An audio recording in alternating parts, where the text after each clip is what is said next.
We're going to do section 4.7. Where am I at? 10.7. But I'm going to throw out section 10.8.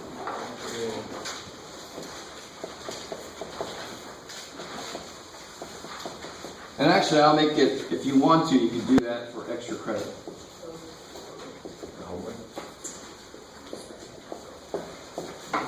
But if you just don't do it at all, you're fine. But if you want to do it for extra credit, it's systems of equations, except those equations now could have like x squared in them. So you could have a circle and a parabola, and you've got to find all the intersections. You with me? Because how do you solve any system of equations? You find out where the two things meet. So if I have curvy things, they could meet in all kinds of places. Right? So that's what section 10.9 is really, 10.8 is all about, is nonlinear equations, system of equations. Okay. So what I want to do today is focus on 10.7. Is there any questions from homework?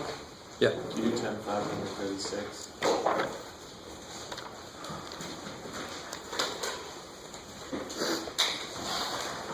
Oh.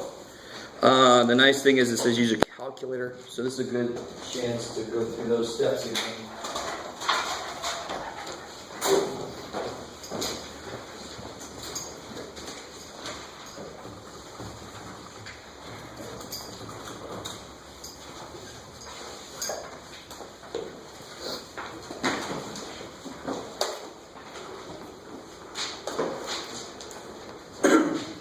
So on this one, number 36, I'm not going to write it all back down, but it's page 681. They give you a system of equations, and they say use a calculator that can perform matrix operations to solve this system. So I showed you at least one example. Is it just the REF that you use? Yeah. How do you guys feel about that kind of problem? Solving a system of equations in your calculator. Can you all do that? Use the matrix operation. Does anybody want to see that? Let me know now. Yes? Okay. All right. We'll do it.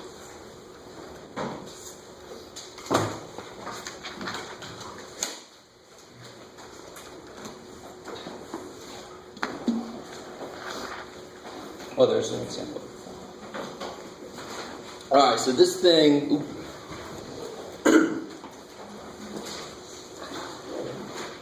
This time we can actually record it.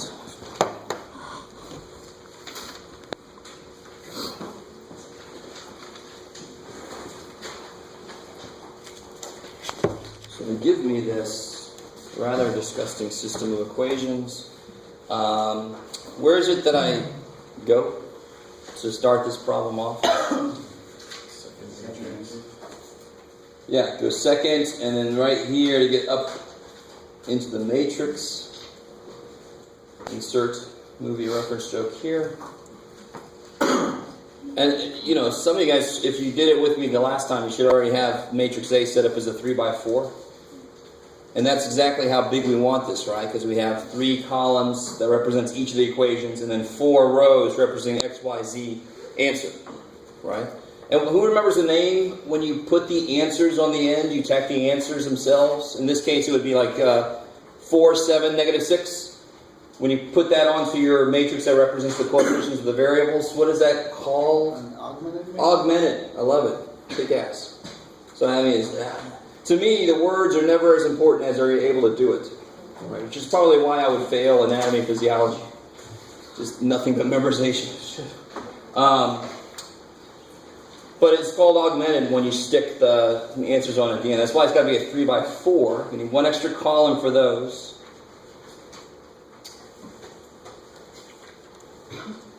That's a little bit better. All right, so it's 3x4. So if you don't already have the 3x4, let me do this again in case you missed what I just did. So hit second, and then the inverse button to get to matrix. This first screen is just so you can come and grab a matrix. If you want to do something to a matrix, you go to math, and you pick what you want to do to it, and then you go to names, and you pick which one you want to do it to. Right? So whoever put together the software for this calculator, this part really sucks. But oh well, at least you could do it. So if I go over to edit, that's where I can actually get into the matrix and change things, right? Of course, if this is too big, I can't access anything here. So if I move over here to, now if this doesn't say 3 and 4, you just make it 3 and 4, right? Just put a 3 in, put a 4 in, and now just start plugging in the coefficients. So what am I going to put here? Looking at the problem, number 36, page 681. That will so help us. So what's the first coefficient we see there?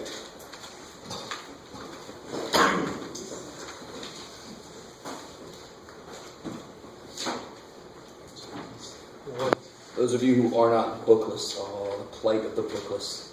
All right, so 1, good. So it's x, and then the next coefficient, 1/2. Good, x plus 1/2 y, so I can put in there 1/2. Enter. Sweet. And keep going. So the next thing I see is negative. If you're real careful about the minus sign and the negative sign, right? Again, this is the negative sign down here. Negative 1/3. And then that first equation is supposed to equal 4. Alright, how are we doing? I mean, it's that simple. Now you're just basically putting all the equations in, because the most important part of an equation really are the coefficients, if you have all the variables. So continuing in this fashion, I get another 1, negative 1/4, 1/6, and then 7. 1, 1, negative 1, negative 6. Cool. All right.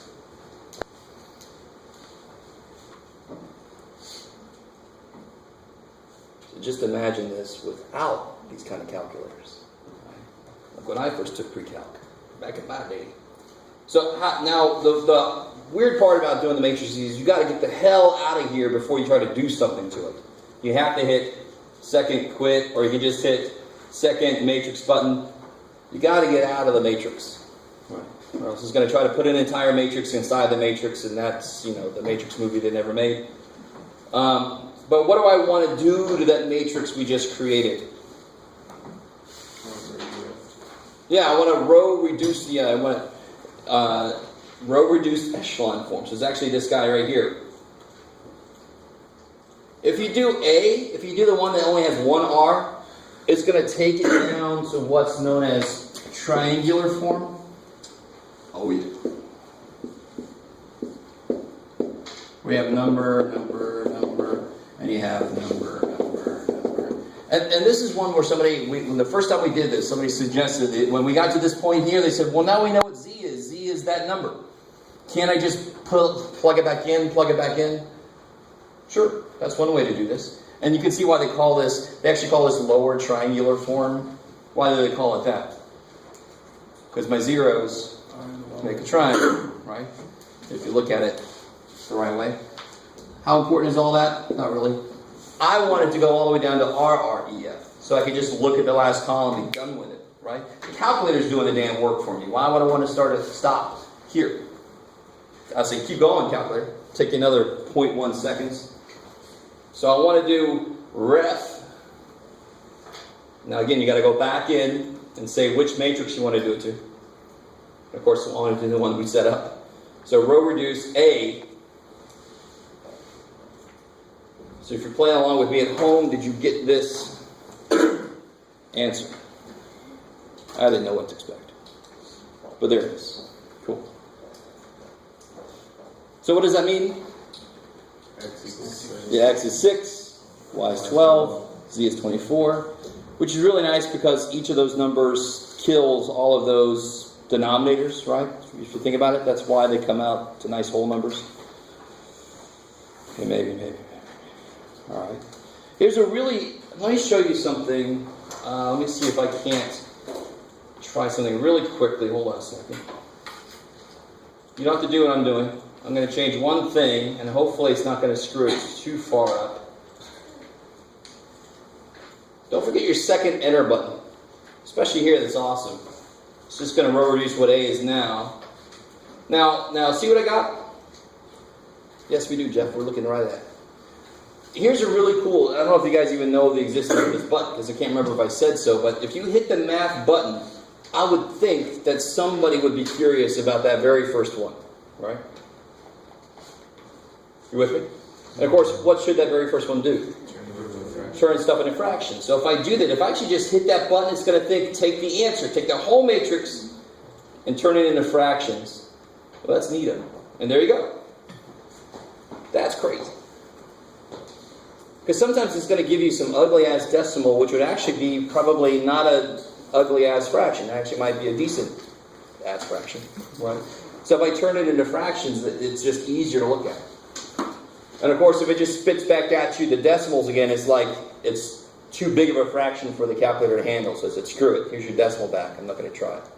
But I mean, you could do that with anything. If you do 0.898 to a fraction, gives it to you reduced.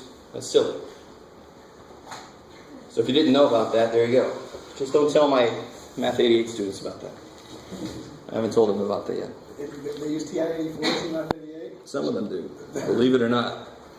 And I'm like, not on the test. But we'll see how it works. All right, so anything else from the homework? Will you do 65 on 10-1? I'll think about it. Let's see. 10-1.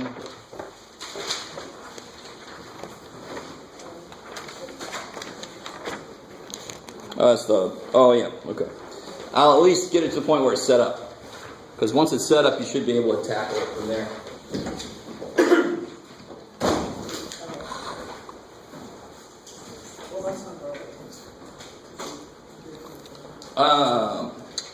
So page 639, number 65.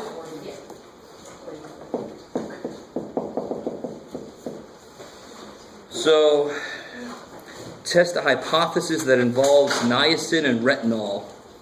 She feeds one group of rats a diet of precisely 32 units of niacin. Oh boy. Let's see. Group 1. Blah, blah, blah. 32 units of niacin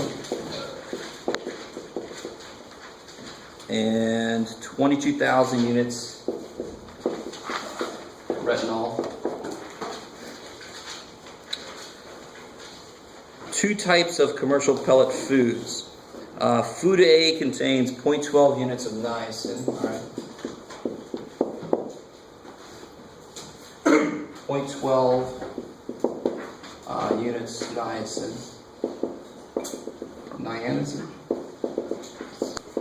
And 100 units of retinol.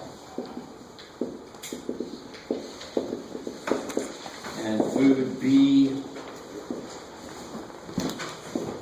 Food B contains 0.2 units of niacin. 50 units of retinol. How many grams of each food? So the unknown is A grams of food A and B grams of food B. Cool. You have to be a little more specific with yourself about exactly what that variable represents. Here it's the number of grams of each food type. So if they need to get this much total, so what they're asking then is how much of each food type will they need to achieve that. So if I give them 8 grams of food A, how much niacin are they getting? 0.12A. Yeah, 0.12A. And how much retinol are they getting? 100A. And of course, from food B, same idea. How much niacin are they getting if they give them B grams of niacin? 0.2 B and 50 B retinol. Do you see how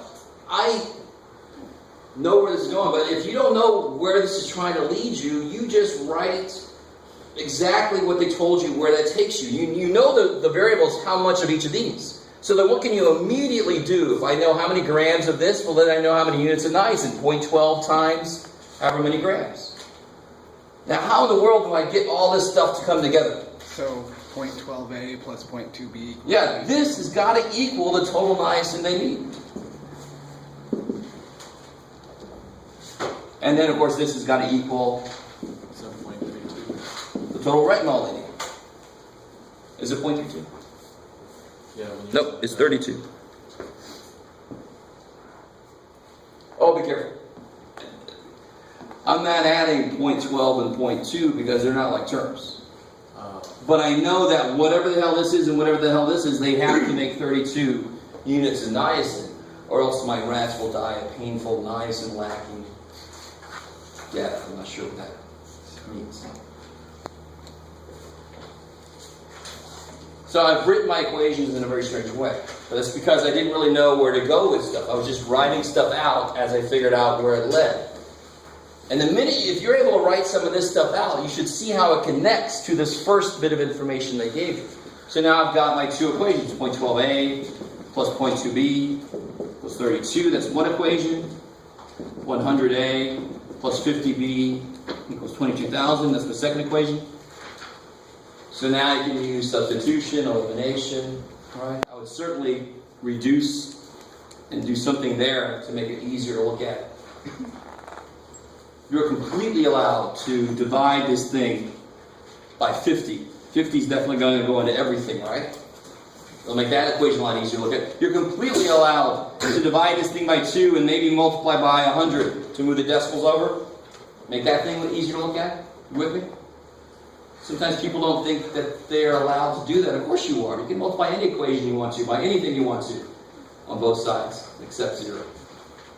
So I can make this look like, if I multiply by 100, it would move it over twice, and if I divide by 2, so twice would be 20 divided by 2, twice would be 3,200 divided by 2, and then I can divide by another 2. That kicks ass. And if I take this one and divide by 50, what do I get? 2a plus b equals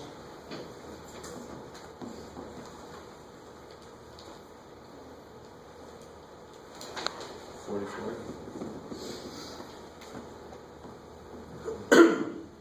So 44, just 44. Yeah. Yeah. And then you can do elimination substitution, right? You can take any ugly looking equation they give you and make it look a lot better. Kill the decimals, reduce the numbers. Then you can start to substitute, eliminate, whatever the hell you want to. Right now I can solve for B and plug it in. And solve for A, right? Or you can multiply by -3 this guy and kill the A's. Elimination substitution, I don't care. Alright, how's that? Is that cool? So that one I agree. It's a little weird if you try to think, how is it going to look like? How am I going to... No, don't do that. Just start writing. This is what they told me. This is what they told me. How do I connect what they told me to what they asked me about? It's here, and then you go, how do I connect all this crap to that other piece of information I haven't even used yet? Oh, good, that's my equation. It's cool. Right? You don't have to know exactly what it's going to look like. That's what I think trips a lot of people up. They're like, I don't know this stuff anywhere near as well because I can't set it. I couldn't do that either. I should. I have to do all this middle stuff first too. Okay. Anything else from homework? Yeah. On 4.5, so page 338, number 60.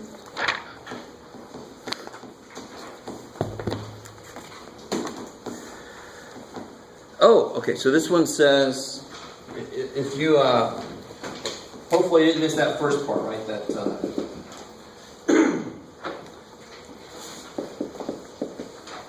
there's no way, or at least currently there's no way. My calculus students can now solve this by hand using a lot of interesting calculus. But there is no way in hell that we could solve this by hand. So thank God they got a little calculator symbol there. I use the calculator to do this. And how do I use the calculator to solve any equation? Graph it. Graph it and find the intersection. Be more specific. Solve for Like the that, y1, Y2. y2. See where they meet. Right, find the intersection. Or, you could subtract that over, graph that one thing and find its roots. Right? If you get it equal to 0, that's the same as finding the zeros of the function. You guys kind of with me? I don't know if you realize what I just said. No matter what class you're in, if you want to check your answer to solve an equation, you can take one side y1, the other side y2, find where they meet, and you got the answers. I don't care what the equation is. Think about that. That's stupid powerful, right? So once we got these graphing calculators in existence, we could solve any damn thing. Just about. They had limits. Is that cool? Okay. Yeah, if you try to do that one by hand, oh man, I'm sorry. Do not do that to yourself. That's not easy.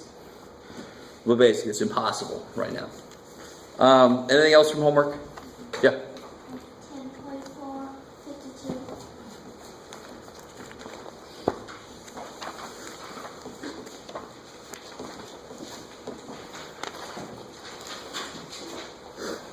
I like it. So, normally when a problem is in this little discovery section, it could be something strange. This one's not too bad because you can just start attacking the problem. It's all about seeing the pattern. And we've seen a couple problems like that before in here where we do a few things and we try to see a pattern. So A is 1, 1, 1, 1. And they say calculate a squared. So what do you think a squared would mean? I don't just square all the parts because, of course, exponents are based on multiplication, and multiplication of matrices is not so 1, 1, 1, 1 usual. times It's 1, weird. 1, 1. Yeah, exactly. I have to look at this a times a. 1, 1, 1, 1 times 1, 1, 1, 1. And we did this the other day when I was trying to prove to you that that can't be the 1 matrix, right? Because when I multiply by itself, I don't even get itself back. That's bad. So what do you get when you multiply those? So it's going to be 2, 2, 2, 2. So I already have a guess. But then do one more. So if you did a cubed, please, dear God, don't do a. We already know what a squared is. Just do a squared times a. 3, 3, 3. Right? So this will be 2, 2, 2, 2 times 1, 1, 1, 1. Ah, yeah, see, yeah. 2 plus 2 is 4. 4. And of course, the reason I can do these so quick is because no matter where I am, it's going to be the same thing. 2 and 2, 2 and 2, 2. They're all 4s. So a to the first is 1, 1, 1, 1. A squared is 2, 2, 2, 2. A cubed is 4, 4, 4, 4. A4 is going to be... Yeah. So can anybody tell me what AN would be? 2n, 2n, 2n. Not quite. In fact, if this is going to be 8, 8, 8, 8, is this straight up multiplying? In a way it is, but 8 is not 2 times 3. 8 is 2 to the third power, right? Or what's that? Oh, so n to the n minus 1? Let me see. Oh, right. It works here. A cubed is, so if they did 2 times 3 is 6. Minus 2 is 4. But what's 2 times 4? 8 minus 2 is not 8. Right. So, but I like it. That was an alternate suggestion for a pattern. But it didn't hold on the next one. I like it. But these, of course, what are these? 1, 2, 4, 8. What are those? Powers of 2, exactly. So this 1 would be 2 to the 0. 2 is 2 to the 2 squared, 2 cubed. So the power on the 2 is always how related to this? N minus 1 less.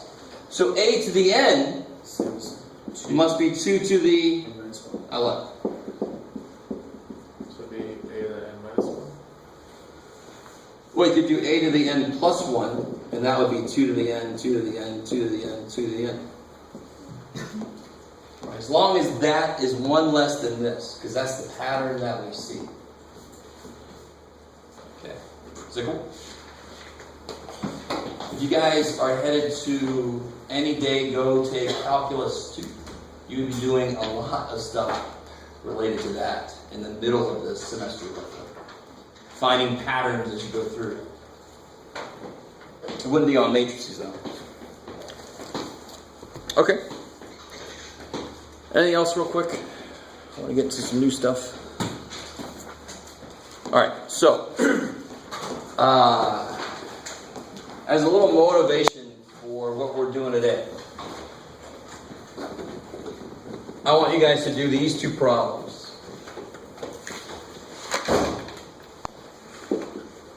There's nothing hidden here. This is not a trick question. Do what it says. Should be an easy problem.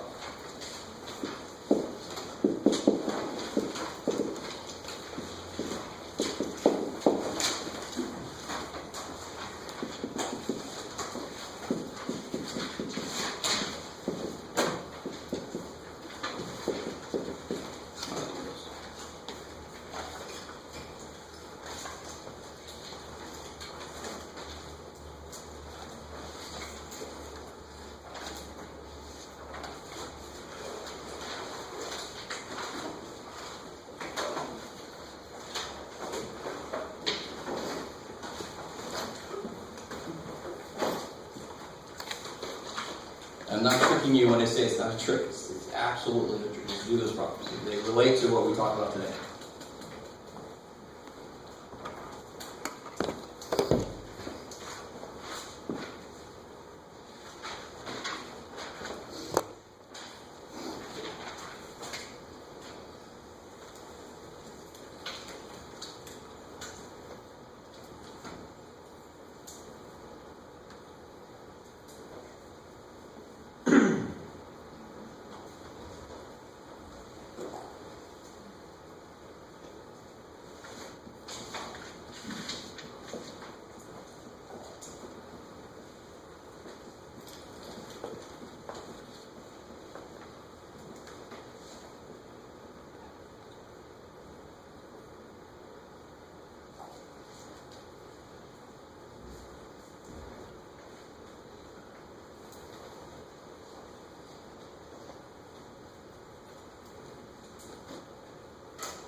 So really, what's at the heart of being able to do this? What do you have to do? Come down. You can't add fractions unless they have the same denominator. So this guy's missing X plus 1. x plus 1.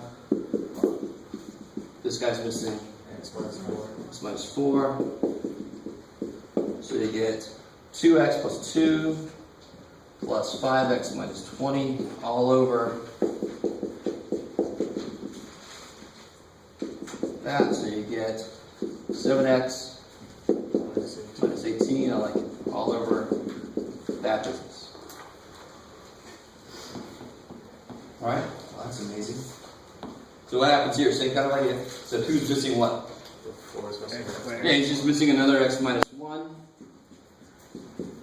So then you get 3 plus 4x minus 4. Over x minus 1 squared. So you get 4x minus 1 over x minus 1 squared.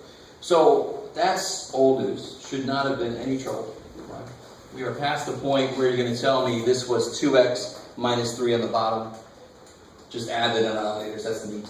Right? Don't do that. But what we're doing now is we're going to start here and go there. Right? And that's the neat part. That's the part you never maybe even considered the need to do. But if anybody's going into calculus, that would help out a lot. If you're not going into calculus, you need to be able to do this. This is going to be a test. So what I'm saying then is if I start with something that looks like this, there's got to be some process to break it back down into where it came from. But if you start to think about it, it's not as easy as it might at first seem. Because you have no idea what went into creating the 7 and the 18. They were parts of what was there multiplied by what it needed. I mean, there's kind of a lot going on. But thank God the process is actually almost too easy to trust. So let's try to do this one in reverse.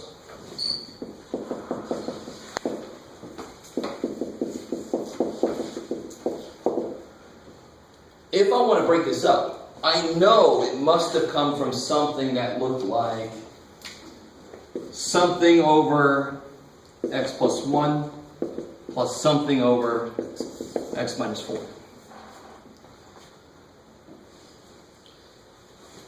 So the trick here is to realize they had to both be constants.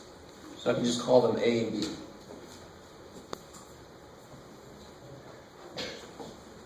And the reason that's true is if there was an x up here, what should have shown up here that's not there? X squared. X squared, I love it. So since my power on the top is lower than the power on the bottom of the degree, I'm guaranteed that in this case, they're over linear stuff, so the top is going to be a constant. I must be saying it like that because later we're going to see an example of a higher degree kind of situation that happens there. So this is kind of cool. This happens a lot in mathematics. You try to solve something by setting it equal to what you think the answer is going to look like. And then you work with that, because now I've got an equation. And how would I start to solve this equation? You guys can times A times x minus 4. Say again? A times x minus 4. And the beautiful thing is, how do you solve any equation that's got the same kind of denominators running all over the place? Multiply the... Just kill them, right? I don't like them. I want them dead. So if I multiply both sides by x plus 1, x minus 4,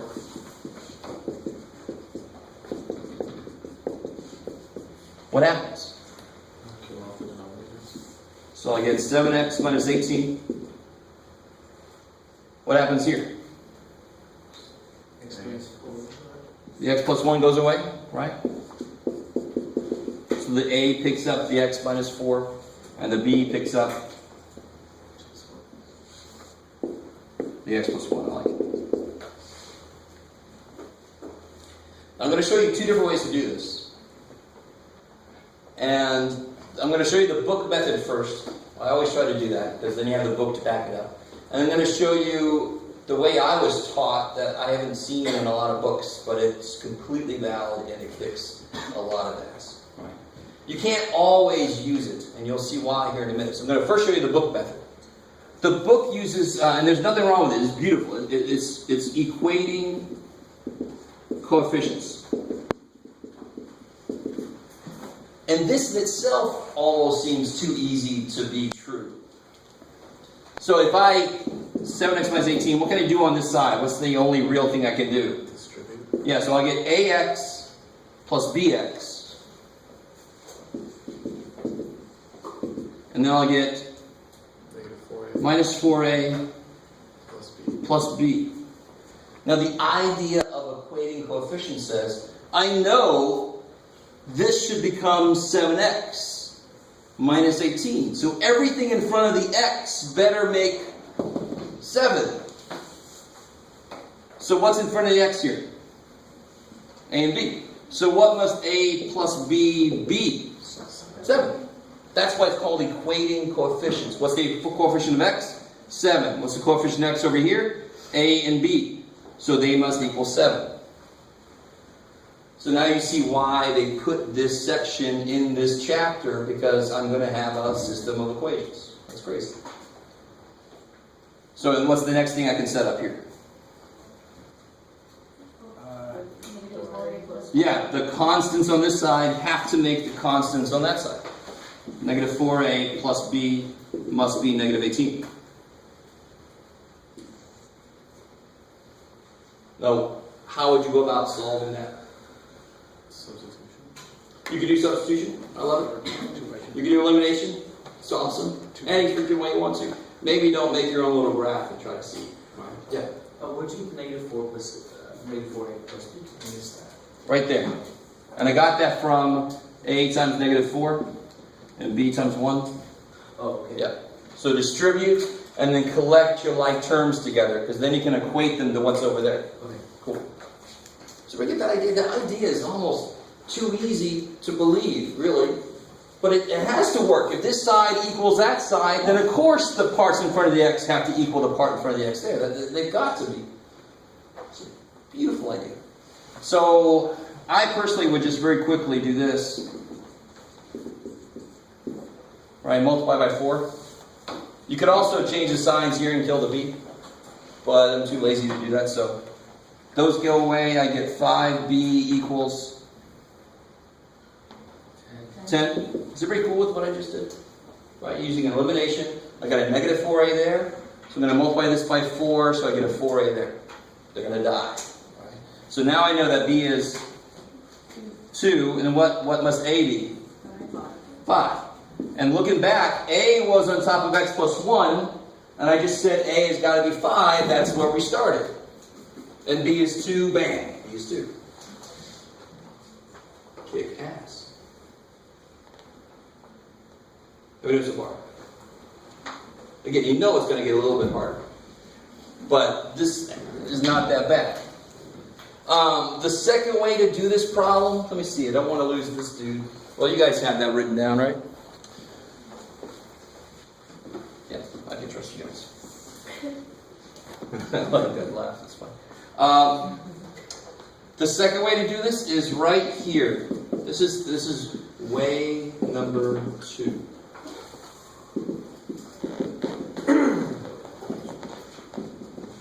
This is the way that it would never really occur to people possibly, but what is x? Constant.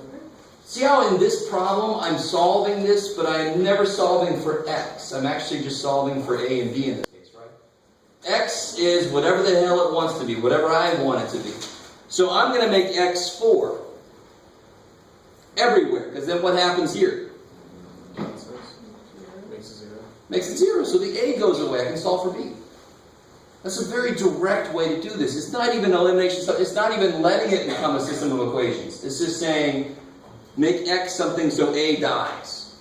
Then you've only got b. So if x is 4, what do I get here? 28 minus 18. I like it. So I get 10 there, right? Is that cool? And then here, what do I get? 0. That's the whole reason I did this, right? So this is 0. And what do I get here? b times 5. I love it. So 5b, that looks very familiar. So b is 2. And of course, what would I do similarly over there? Set x to 1. If x is -1, then here I get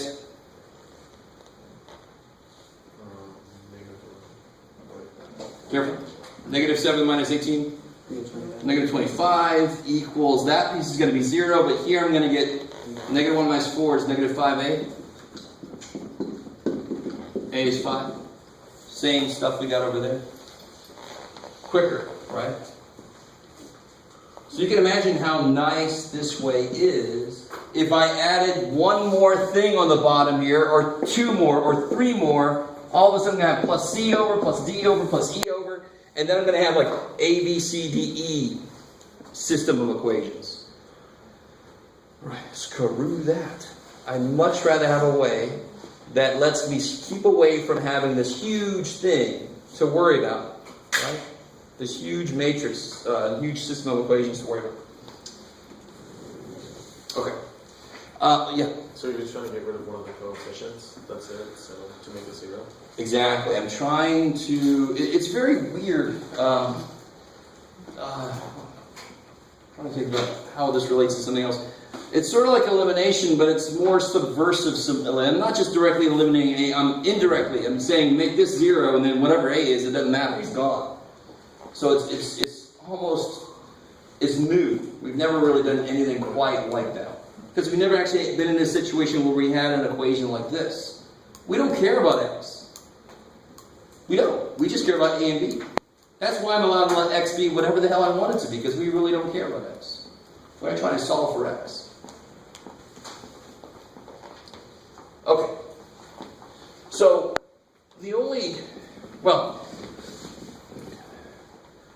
let me show you one more situation, and then I have a handout, because there are 4 total situations to worry about. And the next situation really relates to that second problem I had up here. So if I have something... Because if you try to break that one down, you're going to end up with x plus minus 1 on both sides instead of the square. Say again? I said that the second question you had confused me too, because if you try to break it down from its base point, you'll end up with x minus 1 when it should be x minus 1 squared. Exactly, that's the problem. So let me start with this is what we got on that first one, right? That was the answer? Mm-hmm. Yeah. Okay. So the mistakes students make, and we know this is not true, because we know this came from something over x minus 1 plus something over x minus 1 squared, don't we? That's where it came from. So, anytime you have repeated factors, this is when you have repeated factors. Dare I say, multiplicity is higher than 1. Right? So, repeated, and let me be even more specific, repeated linear factors. Stay with me now. This is all going to come together, trust me. You have got to show that there could have been one of them added to something that had 2 of them. So if there was a 3 there, it could have been a over this plus b over this squared plus c over this cubed. Just extend the idea along, right? So anytime you have a power on one of your factors, it shows up more than once. You have to represent that in your possible answer. Now, when you work this out, it might end up that a or b is 0. But you have to put them in there because maybe they're not 0. Right? But if the math says I didn't need that, it's just going to say b is 0. I didn't really need that. You're like, oh, okay. And then you just attack this like normal. Now here, you're going to see something about my method. You might even realize what's going to happen right off the bat. But what's the next step when solving this? Yeah, multiply by the denominator, so I get 4x minus 1. Who's going to pick something up on this side? Now, can you guys see that? I mean, you shouldn't have to do as much work now. The a is going to pick up the x minus 1 it's missing. This dude's not missing anything. It would cancel, so it's just going to be b.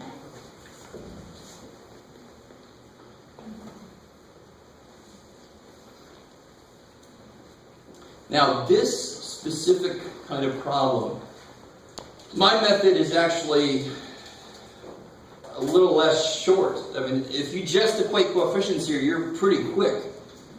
So if I look at the equating coefficients, what do I get here? ax minus a plus b. What's a got to be? 4. Yeah, a is the only thing in front of x. It's got to equal the only thing in front of x there. So I know a is 4 already. And what's b minus a? It's got to be negative 1. It's got to be the constant piece, right? But I already know that a is 4. You guys with me? So then b is 3. And is that what we had? Did we start with 4 over x minus 1 plus 3 over x minus 1 squared? Go for it. I think I had it written the other way.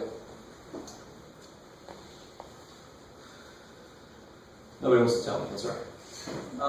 For the first part, could you explain again the representing when you have the higher degree on the bottom? We know. This is why I started. The first thing number 2 was this, wasn't it? If you look at the 2 problems I gave you, was this. Okay, good. Now you're telling me. Good.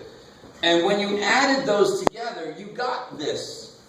So the reason I did this first was so I had a concrete example of, well, if you have this problem, you got to break it up. You know it might have one of them and 2 of them in the breakup. Okay. Because that's where we got this from. We did that in the beginning. But if you think about it from another way, That's a good example. Let me think. Well, I'm not really sure how else to say that. So if I had, let me give you an example. If I had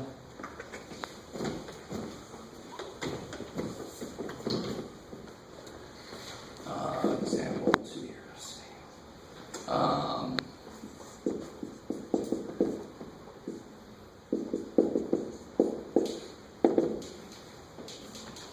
So if I want to break this up into parts, when I do a type of problem where I try to write what the answer's form would be, which is what this kind of problem is, and the further you go into math, the more you hit that kind of problem. You say the answer has to look like this. Let me assume it looks like that, and then solve it. It's a really neat way. It feels almost like you're cheating. But in order for this to work, I've got to represent everything that could have gone into making this. So the reason, if I write this a different way, you'll get it. If I have 7 plus x over x minus 1, x plus 3, I don't think anybody questions that I have to have an x minus 1 and an x plus 3 in there, right? Cool. I like it. That's because what could go into making this LCD? X minus 1 and x plus 3. So it's sort of like if I had 15 on the bottom. Actually, this is a bad example. Let me think.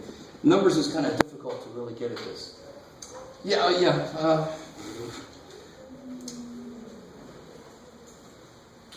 I guess that would work. If I had a 7 on the bottom of a fraction.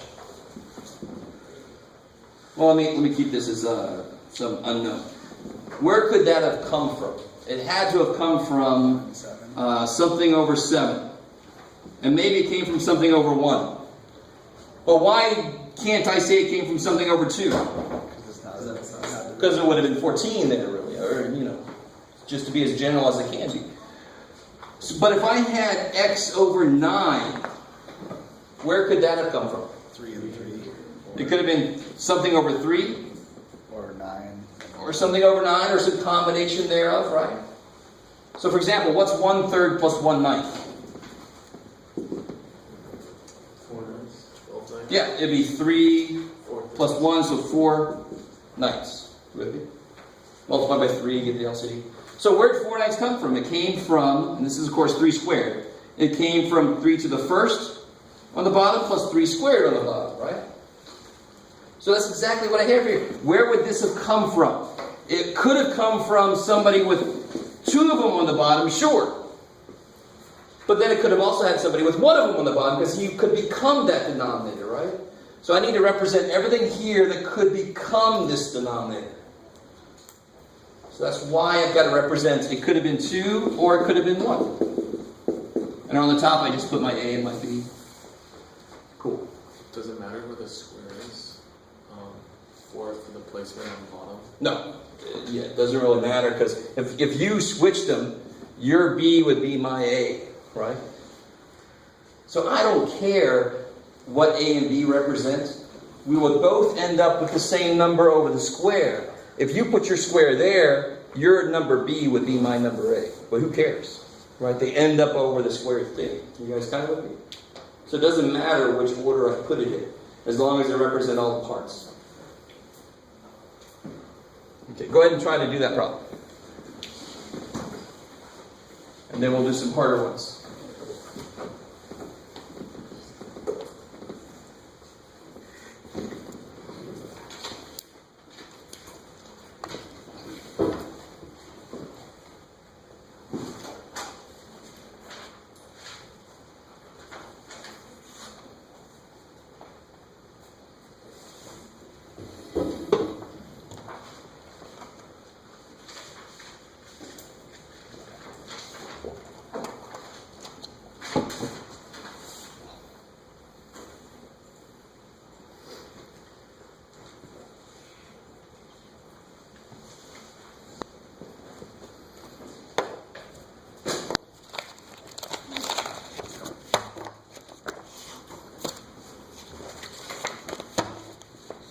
While you guys are doing that, I'm going to pass out the practice test.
Never gave me the correct set. I'm eating. Don't take it first.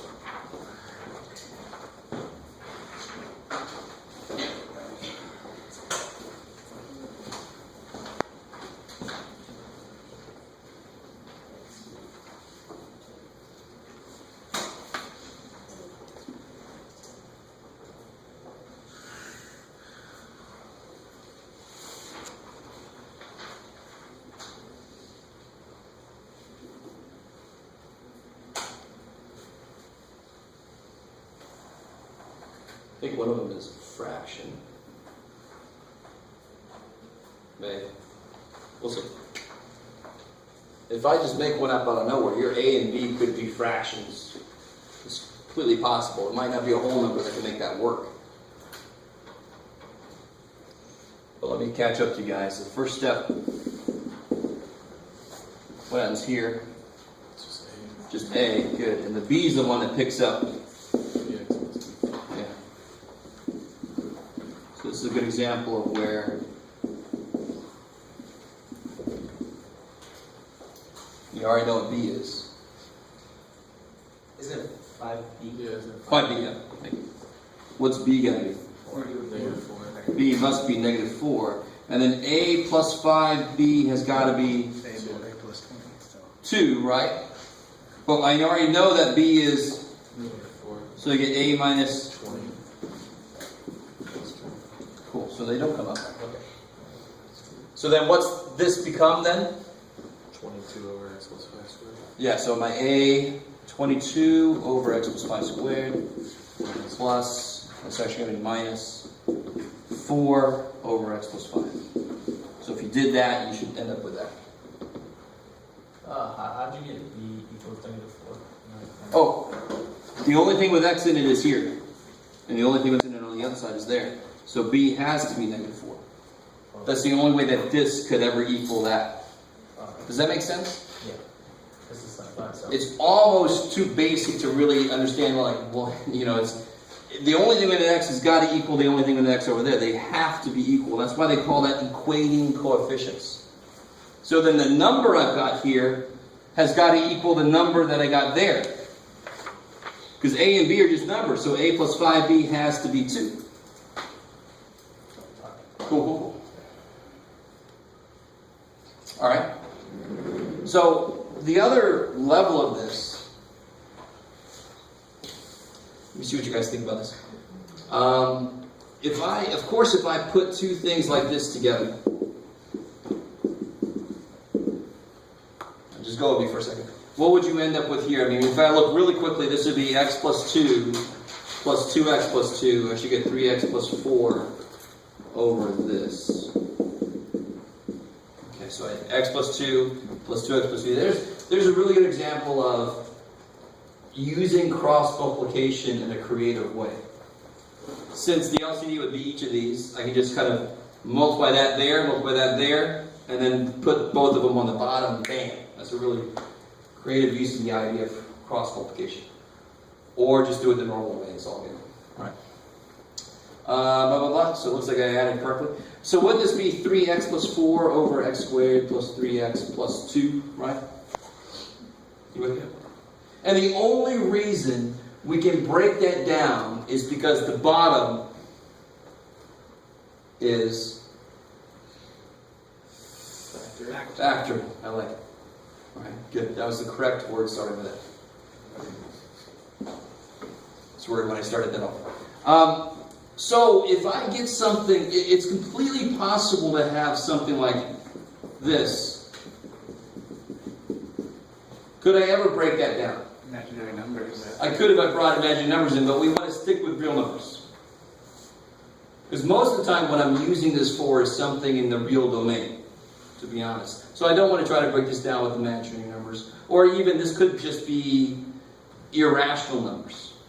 I want to stick with nice whole numbers, right, integers. So we call this an irreducible, irreducible quadratic. Because it's quadratic that I cannot factor. So we call that, in a way, we call that reducing it. How we doing so far? So, what does the top look like in general over an irreducible quadratic? You know, when I put two things together, I get ax plus b, don't I? In fact, what's the degree of the bottom? 2. So I have to assume that the top is going to be a first degree. Like over here, what was the degree of this thing? It's repeated what? I think I said this. It's repeated linear, right? Isn't this a first degree inside?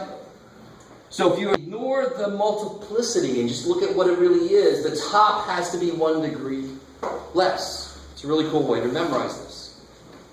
So where am I going with this? Let me show you an example. And now I'll give you this handout. If I start with something like this,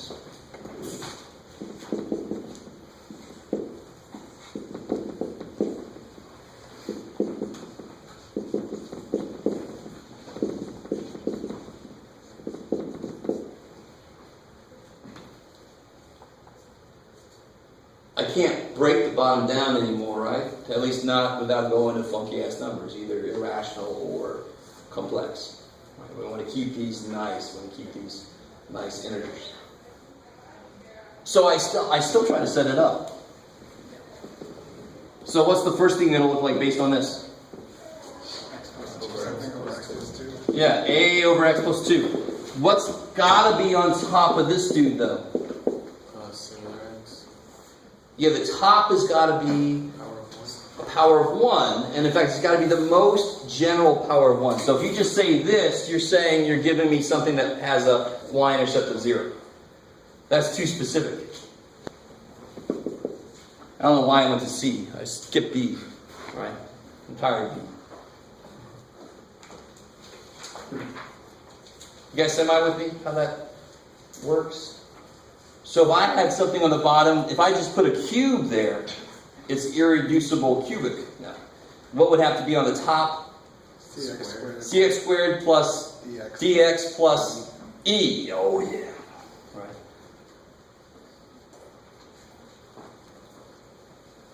You guys like, all right. Now what's, this kind of problem gets a little more disgusting pretty quickly, right? And I made this up completely out of nowhere. So more than likely the answers are pretty gross. Well, let's try to solve this. My first step is I multiply by that bottom. So of course on the other side what happens, the A just picks up that stuff. And the Cx plus D picks up the x plus 2. I'll let you absorb that for a second.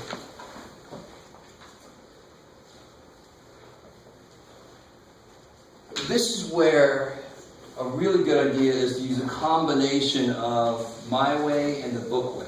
Because my way sometimes does not work. There's nothing I can plug in here to make it nicely die, right? But I certainly could make this part die. If I make x negative 2. So I can do my first part and figure out what a is. But then I still have to set up a system of equations for C and D. Right, and I can live with that. That's fine by me. Right, we can do that. Maybe. So if I let x equal negative 2, what do I get on this side? X squared. So I get 7 times 4, so 28. Minus 2 minus is plus 4, so I get 32 plus 1, I get 33. And again, just plug in negative 2 in, not a major deal there.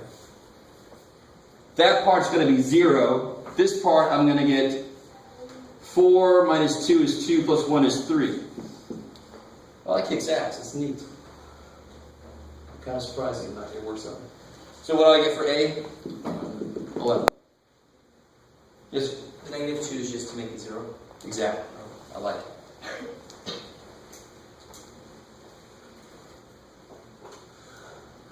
Now let me see if you guys can handle this next step. Now you don't have to do this ever if you don't want to.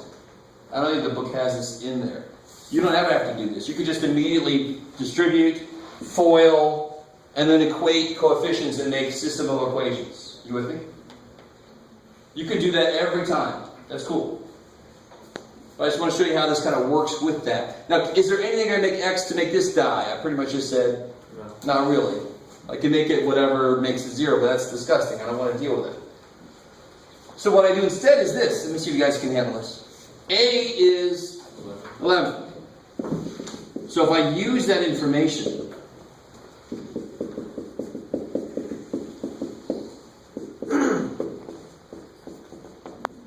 can't I subtract all this crap over here?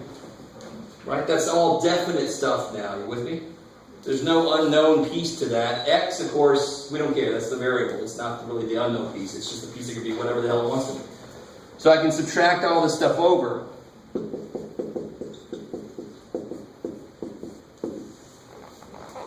Right, so that's just taking all that stuff over there. So, and on that side, I could just FOIL that bad boy out, right? So I get cx squared plus dx plus 2cx plus 2d. And now I can just start equating coefficients. Yes, sir? Where did your A, where did that come from? A is what? If I make x -2, this becomes 33.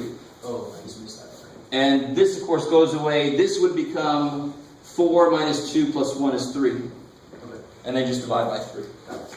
So that's what I used to get, plug an 11 in there, get this, move that all over, and now what must C be, for example? Can anybody tell me exactly what C has to be? -4. It's got to be -4, because it's the only thing in front of the x squared. Equate your coefficients. C must be -4. What about 2D? The -10. Yeah, it's got to be -10, so D has to be -5. The constant piece here has to equal the constant piece there. You with me? Yes, sir. But how come? I don't know, I'm just a little bit confused because there's an X in front of the D and C. That's fine. So I want you to realize, I'm glad you said that. I'm not concerned about finding all my C's or D's. I'm concerned about what's in front of x squared. It's -4 there, and it's C there. I don't care there's another C dude, because he's not in front of an x squared. So you got to make sure you're looking at this the right way. I'm not looking at C's and D's. I'm looking at x squares. Whatever's in front of the x squared has got to equal whatever's in front of the x squared. But the really nice thing is I can kind of check myself. D is what? -5. So this would be -5x plus twice -4. So that would be -8x. And what is -5x minus 8x? -13 freaking x. So it's a nice check to make sure you're in the right way. Yeah. This method always applies? This method will always work. Always. It doesn't guarantee you'll get nice answers, but you will get the answer. The answer might be disgusting, so too bad. But it requires you to be able to break the bottom down into at least 2 parts. If your bottom is irreducible from the beginning, you're stuck with it. So this partial fractions only works if you can actually figure out some parts that your bottom breaks into. If your bottom doesn't break, you can't do shit, right? It's just one big block of something. Let me give you this handout. You can see some stuff we've talked about, and there's one case we haven't talked about yet.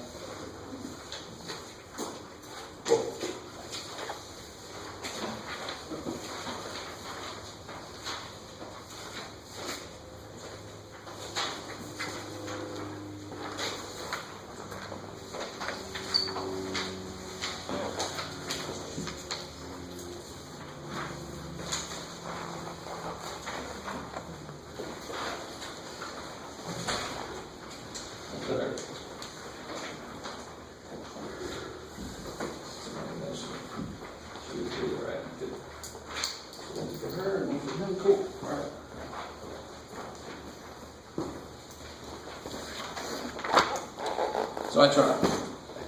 Hopefully this is helpful. So the first one is that first type we looked at. Distinct linear factors. So the bottoms, you can break them up as a linear piece times a linear piece. It's like the very first example we did. Right?